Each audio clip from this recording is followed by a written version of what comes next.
Hello friend, मैं अभिषेक शर्मा आपका technical classes में स्वागत कर रहा हूँ। और आज अपन यहाँ पे बात कर रहे हैं एग्जांपल नंबर 3.6 की। तो देख लेते हैं। Steel bar 2 metre long and 40 mm diameter, यानी कि आपको ये दिख रही है, ये आपका 2 मीटर लॉन्ग है। उसका जो डायमीटर आपको दे रखा है वो दे रखा है आपको कितना, 40 mm दे रखा है, सिंपल।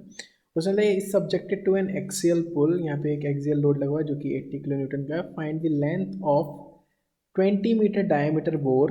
अगर उसने बोला है कि आपको वो लेंथ बतानी है, यानी कि जो लेंथ आपको ये दिख रही है, कि जब कि इसके अंदर आपका जो बोर हो वो 20 मीटर 20 mm का, तो ये बोर आपका 20 mm का दिख रहा है।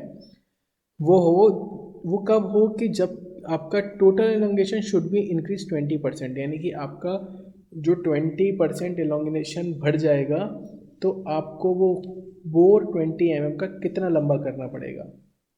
तो इसने बोला है कि ई की वैल्यू आपको 200 गीगा पास्कल दी है यहाँ पे। तो सबसे पहले आपको जैसे ये क्वेश्चन दिख रहा है, इस क्वेश्चन के अंदर जो बेसिक चीज़ें हैं, पहले सबसे मेरा काम है इस चीज़ से मुझे इसका डिफॉर्मेशन निकालना।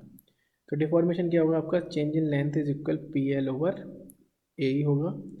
पी की वैल्यू आपकी 80 इंटू 10 पावर 3 हो जाएगी। उसके बाद आपकी एल की वैल्यू उसने दे रखी है, तो 2 मीटर है तो 2000 हो जाएगी। ओवर एरिया की वैल्यू कितनी दे रखी है आपको, पाई/4, तो 4 ऊपर चला गया। तो एरिया की वैल्यू कितनी दे रखी है उसने, पाई/4, तो 4 ऊपर चला जाएगा। डी की वैल्यू आपको पता है कि 40 है तो वो आ गया। ई की वैल्यू सिंपल है, आपको पता है कि 200 गीगा पास्कल है, तो 200 इंटू 10 पावर 3 हो गया, सिंपल। इसको अपन सॉल्व कर लेते हैं। तो इसको सॉल्व करने के बाद आपको आ गया 0.64 mm का आपका डिफॉर्मेशन है। पर वो कह रहा है कि ये डिफॉर्मेशन आपका 20% से इंक्रीज होना चाहिए। तो 20% से इंक्रीज कैसे होगा, 0.64% इंटू 1.2, इस 20% से इंक्रीज होना चाहिए। तो आप देख लीजिए 1.2 का मल्टीप्लाई किया तो ये निकल गया है 0.768 डिफॉर्मेशन हो गया इतना। पर ये होगा तब जब 20 mm का बोर इसके अंदर होगा। बोर कैसे होगा देख लीजिए ध्यान से, कि मैंने बोला कि दिस इज अ सेक्शन, यहाँ पे दो सेक्शन हो गए मेरे। एक सेक्शन ये मान लीजिए, एक सेक्शन ये मान लीजिए। तो A2 की वैल्यू कितनी हो जाएगी, अब ध्यान से देखिए, पाई/4, 40 का स्क्वायर माइनस के 20 का स्क्वायर।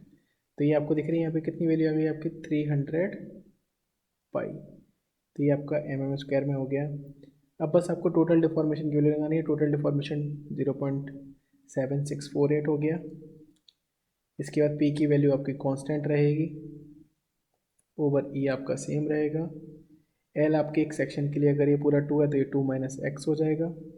तो मैंने पहले लगा लिया 2000 माइनस एक्स mm में ले लिया। ओवर एरिया इसका आपको पता है 400 पाई है, जो कि अभी अपन ने निकाला ही है ऊपर, 400 पाई ऊपर वाली वैल्यू का। और इसका देख लेंगे तो कितना आ जाएगा आपका एरिया, यहाँ पे जो लेंथ है वो हो जाएगी आपकी x, और इसका हो जाएगा एरिया 300 पाई। तो यहाँ पे आपने ये चीज़ नोटिस कर ली, ये वैल्यू मैंने पुट करी इसके अंदर। यहाँ पे आपने ये जो वैल्यू है इसको अब आपको क्या क्या मल्टीप्लाई करना है ना, इसका सॉल्यूशन निकालना है। Solution is very very simple. तो 0.768 हो गया। पी की वैल्यू मेरी 80 किलो न्यूटन। यंग्स मॉडुलस की वैल्यू आपको उसने 200 गीगा पास्कल दे रखी है,